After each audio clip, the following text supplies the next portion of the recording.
আসসালামু আলাইকুম রহমতুল্লাহি বারকাতুহু। সম্মানিত ভিউয়ার্স,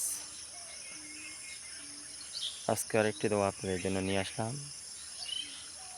যে দোয়াটি হচ্ছে সমস্ত দোয়ার মূল, অর্থাৎ একটি দোয়ার মধ্যে সমস্ত দোয়া চলে আসবে। দোয়াটি আমরা সচরাচর সবাই মোনাজাতে পড়ি। দোয়াটি কোরআন শরীফের আয়াতও বটে। দোয়াটি হলো রব্বানা আতিনা ফিদ দুনিয়া হাসানা ওয়া ফিল আখিরাতি হাসানা ওয়া কিনা আযাবান নার। অর্থাৎ, হে আল্লাহ,